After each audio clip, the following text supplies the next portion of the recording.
ఓం మహాగణాధిపతయే నమ. ఓం గురుభ్యో నమ. ఓం శ్రీమాత్రే నమ.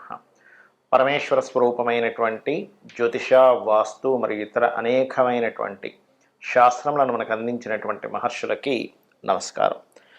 హయగ్రీవ హయగ్రీవ హయగ్రీవేతియో వధేత్తస్య నిస్సరతే వాణి జహ్నుకన్యా ప్రవాహవత్. అరుణాం కరుణాతరంగితాక్షీం ధృతపాశాంకుశపుష్పబాణచాపాం అనిమాదిభిరావృతాం మయూకైః అహమిత్యేవ విభావయే భవానీం. శ్రీమాత్రే నమః. ప్రేక్షకులకి ఆ లలితాంబిక అమ్మవారి యొక్క అనుగ్రహం పరిపూర్ణంగా కలగాలని మనస్ఫూర్తిగా కోరుకుంటూ మనం ఈరోజు చెప్పుకోబోయేటువంటి అంశము ఏమిటి అంటే, చాలామంది నన్ను అడుగుతున్న విషయం ఏంటంటే, ఒక 7వ తేదీ జరిగినటువంటి సంఘటన ఏదైతే రంగరాజన్ గారి మీద చిలుకూరు బాలాజీ టెంపుల్లో ఉండేటువంటి ప్రధాన అర్చకుడు ఎవరైతే ఉన్నారో ఆయన మీద జరిగిన దాడి విషయంలో మనం గతంలో ఒక 15-20 రోజులు, ఒక నెల రోజుల ముందే ప్రెడిక్ట్ చేయడం జరిగింది. అమ్మవారి అనుగ్రహం వల్ల మనకు గొప్పతనం ఏం లేదు, మహర్షులు మనకి ఇచ్చినటువంటి ముండైన ఆస్ట్రాలజీలో ఉండేటువంటి కొన్ని తీసుకొని. దానికి కారణం ఏమిటంటే, మనకి మిథున రాశిలో కుజుడుంటూ మీన రాశిలో ఉన్నటువంటి రాహు. అయితే ఇక్కడ ముఖ్యమైన విషయం ఏంటంటే, చాలామంది నన్ను అడిగినటువంటి విషయం, దాని తర్వాత మరి 12 రాసుల వారికి కూడా ఈ మిథునంలో కుజుడున్నప్పుడు, మీనరాశిలో రాహు ఉండి శని సమీపిస్తున్నప్పుడు మరి సామాన్య ప్రజానీకానికి ఏ భావం మీద దీని యొక్క ఎఫెక్ట్ ఉంటుంది తెలియజేయండి అని నన్ను చాలామంది అడిగారు.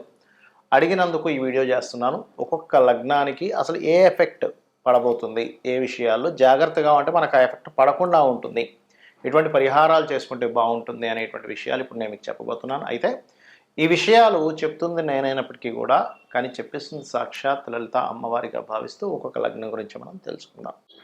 మీన లగ్నము, మీన రాశి. మీకు రాశిలోనే రాహు యొక్క సంచారం జరుగుతుంది. రాహు ఎప్పుడు కూడా ఎక్కడైతే ఉంటాడో అక్కడ ఒక ఇల్యూజన్ని క్రియేట్ చేస్తాడు. ఏదో జరుగుతుంది, ఏదో చేయాలి, ఏదో ఆశ పెట్టుకోవడం, ఏదో ఒక ప్రయత్నం చేయడం. ఆ ఇల్యూజన్ జరుగుతుందనేటువంటి ఒక చిన్న ఇన్సెక్యూరిటీ, ఇది జరిగితే నేను ఏం చేయాలనేటువంటి జాగ్రత్త, ఇది నేనేమైనా అనవసరంగా ఇన్వెస్ట్మెంట్ చేసి ఇబ్బంది పడుతున్నాను అనేటువంటి ఒక తీవ్రమైన ఆలోచనలు ఇవి ఇస్తూ ఉంటుంది రాహు ఎప్పుడు కూడా.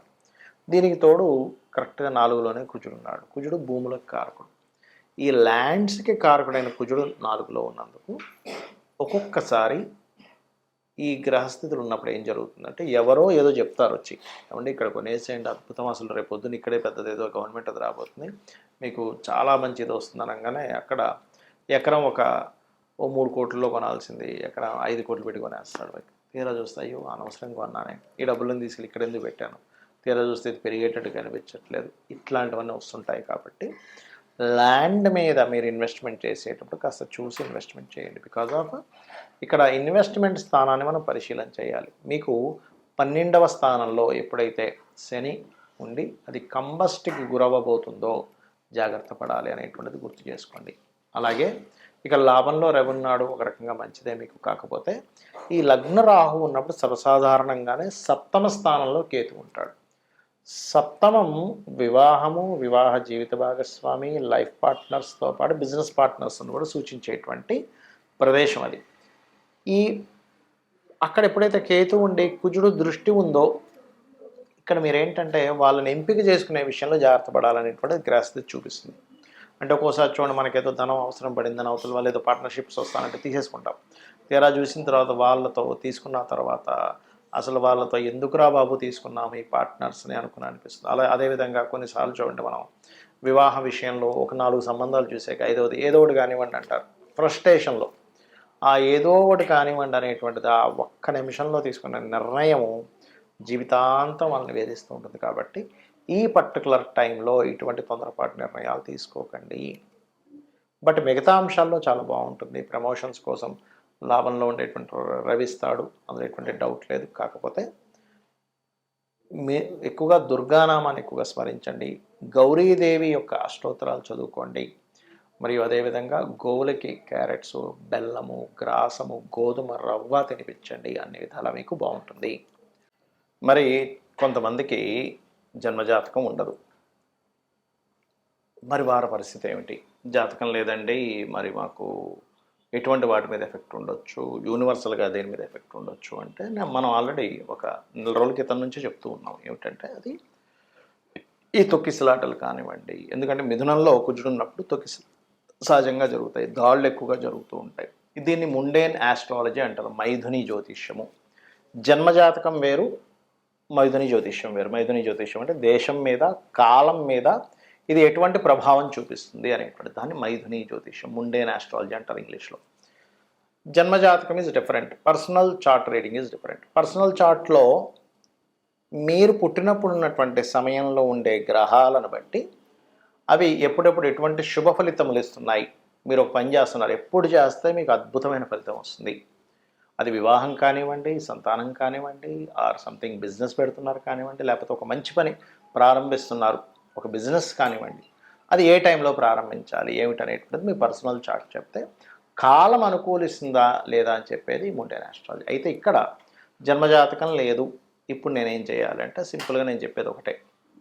ఎప్పుడైనా కానీ ఈ రాహు ప్రభావము, కుజ ప్రభావాలు ఎక్కువగా ఉన్నప్పుడు మీకు దీని యొక్క చెడు ప్రభావం పడకుండా ఉండాలంటే, ఎందుకంటే మనం ఎంత కరెక్ట్గా ఉన్నా సరే కాలం అనుకూలించకపోతే చేసిన ప్రయత్నం అంతా వృధా అవుతుంది. కాబట్టి కాలం అనుకూలించడానికి మీ అందరికీ చెప్పేది ఒకటి, చండీ చేసుకోండి.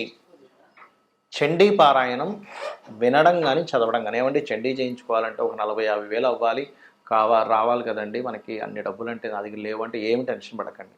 చక్కగా కూర్చొని చండీ వింటూ అమ్మవారి హోమం చేస్తున్నట్టుగా మానసికంగా చేయండి. మీరు దగ్గర డబ్బులు లేకపోతే ఎక్కడా కూడా ఏ దేవుడు కానీ ఏ శాస్త్రంలో కానీ నీకు డబ్బు లేకపోయినా నువ్వు అప్పు చేసి చేయాల్సిందే అనేటువంటిది ఎక్కడా లేదు. ఏమంటే నాకు అది వినడము అదంతా నాకు కొంచెం ఇబ్బంది అని అనుకున్నారు ఉదాహరణకి, సరైన ఫోన్ లేదు అనుకోండి ఉదాహరణకి, మీరు ఓం ధుం దుర్గాయ నమః, ఓం స్కందాయ నమః ఈ నామం చేసుకోండి చాలు, ఇంకేం అక్కర్లేదు.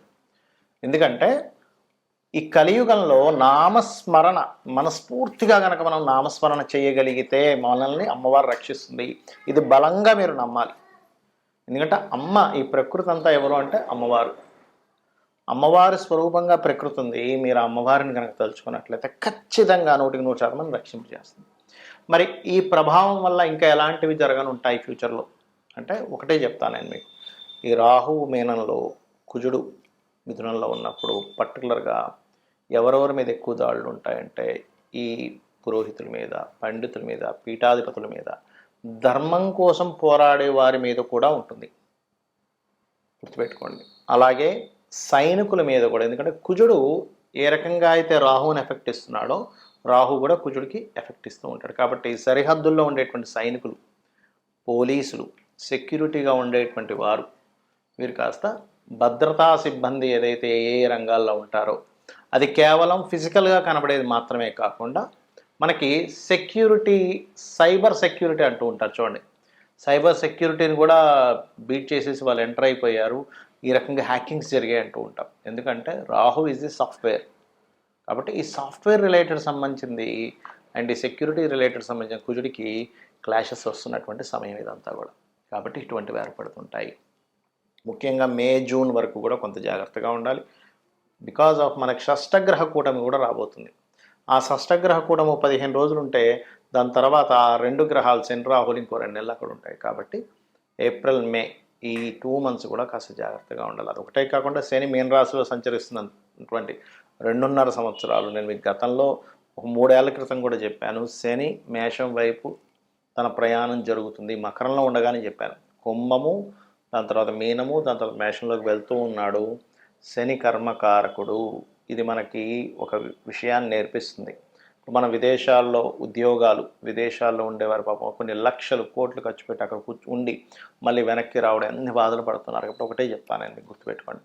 సొంతంగా మనం ఏం చేసుకోగలం, ఒక దాని మీద ఆధారపడకుండా సైడ్గా మనం ఏం చేయగలము, ఓన్గా మనం ఏదైనా ఒక వృత్తిని నేర్చుకోవడం, ఏదైనా ఒక నేర్చుకుంటూ మనకు దాని ద్వారా ఎవరి మీద ఆధారపడకుండా కేవలం ఒక చిన్న చిన్న బిజినెస్లో మనకి దేనికి పనికి వస్తుంది ఏంటి, అది ఏ గ్రహం ఇస్తుంది. సన్ అయితే ఆరోగ్యం, చంద్రుడైతే ట్రాన్స్పోర్టింగ్ అండ్ ఫుడ్, కుజుడైతే ఏదైనా సెక్యూరిటీ రిలేటెడ్, బుధుడైతే ఏదైనా technical related or anything planning related, గురువు అయితే ఎవరికైనా నేర్పడం, శుక్రుడైతే ఏదైనా కళా సంబంధంగా, శని అయితే ఏదైనా వర్కింగ్ మనకి సప్లై చేస్తూ ఉంటారు లేబర్స్ని, అలా జాబ్ కన్సల్టెన్సీస్, రాహు అయితే ఎనీ సాఫ్ట్వేర్, కేతు అయితే ఎనీ స్పిరిచువల్ రిలేటెడ్, గురు కేతువులు అయితే ఎనీ స్పిరిచువల్ రిలేటెడ్. సో ఇట్లా మీకు ధనాధిపతి ఎవరిస్తున్నారు చూసుకొని చక్కగా మీ యొక్క జీవితాన్ని మీ చేతుల్లో ఉండేలా చూసుకోండి. ఎవరి చేతుల్లోనో పెట్టుకొని అది పోతుందేమో అని బాధపడుతూ అవసరం లేదు. కాబట్టి మీరు జాబ్ చేస్తూ దీన్ని డెవలప్ చేసుకోండి. శని మేషంలోకి వెళ్తాడు నెక్స్ట్ ఇంకో 2.5 సంవత్సరాల తర్వాత. So be careful. అమ్మవారి అనుగ్రహం మీ అందరికీ పరిపూర్ణంగా ఉండాలని మనస్ఫూర్తిగా మరోసారి కోరుకుంటూ శ్రీమాత్రే నమః.